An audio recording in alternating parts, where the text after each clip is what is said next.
ज्ञान गंगा के पिछले भाग में ज्ञानी एवं बैरागी राजा जनक सीता जी की विदाई के समय किस प्रकार विचलित हो गए, इसका वर्णन हमने किया। आज हम मानस का एक नया प्रसंग लेकर आए हैं। प्रसंग है जब राम का वनगमन हुआ, उस समय 6 बार राम राम कहकर राजा दशरथ ने प्राण त्यागे, फिर भी उन्हें मोक्ष नहीं मिला। क्यों? राम राम कहि राम कहि, राम राम कहि राम, तनु परिहरि रघुबर विरह, रायउ गयौ सुरधाम। कहते हैं कि स्वर्ग और मोक्ष में अंतर है। स्वर्ग वह स्थान है जहां पर रहकर मनुष्य पृथ्वी लोक पर होने वाली समस्त गतिविधियों को देख सकता है। इसके विपरीत मोक्ष वह स्थान है जहां पर पहुंच जाने के बाद व्यक्ति आवागमन से मुक्त हो जाता है तथा उसका संबंध पृथ्वी लोक से टूट जाता है।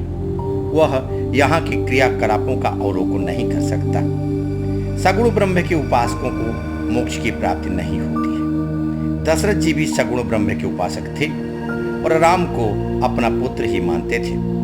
लंका विजय के बाद जब दशरथ जी स्वर्ग लोक में उपस्थित होते हैं और उन्हें राम के प्रति पुत्रवत अनुराग उत्पन्न होता है, तो उस समय भगवान शंकर ने उक्त भ्रम का स्वयं निवारण कर दिया है। उन्होंने पार्वती जी से कहा, पार्वती, दशरथ जी को मोक्ष इसलिए नहीं मिला क्योंकि वे सगुण ब्रह्म के उपासक थे।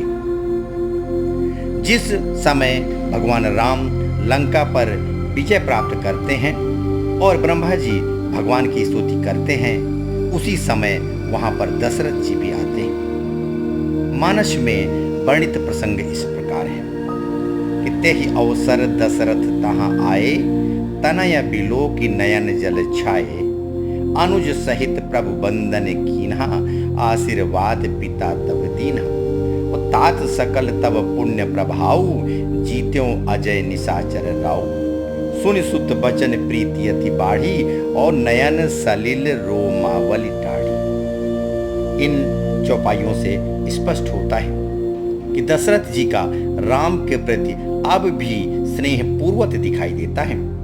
वे अब भी राम को पुत्र ही मानते हैं, जबकि राम ने असंभव कार्य करके अपने को ब्रह्म होने का प्रमाण प्रस्तुत कर दिया।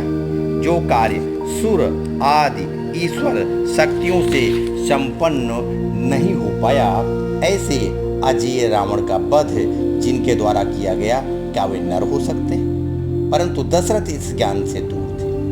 वे राम को पुत्रवत मानते थे और अभी भी सांसारिक सुखों को भोगने की उनकी लालसा थी।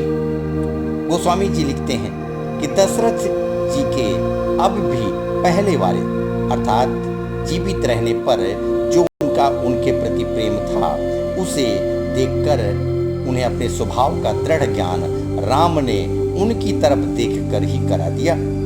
रघुपति प्रथम प्रेम अनुरागा, चितई पितहि दीने दृढ़ ज्ञान। और अब जब राम ने उन्हें दृढ़ ज्ञान दे दिया, तब दशरथ जी ने प्रभु राम को ईश्वर की दृष्टि से इष्ट बुद्धि से बार बार प्रणाम किया और पुनः स्वर्गलोक चले गए। इसी कारण से पार्वती जी से शंकर जी ने स्पष्ट कहा है कि ताते उमा मोक्ष नहीं पायो, दशरथ भेद भगति मन लायो, सगुनो पासक मोक्ष न लेहि, तिन कह राम भगति निज देहि। इस तरह से इस प्रश्न का निराकरण पूर्णतः शिव जी के वचनों से ही सिद्ध हो जाता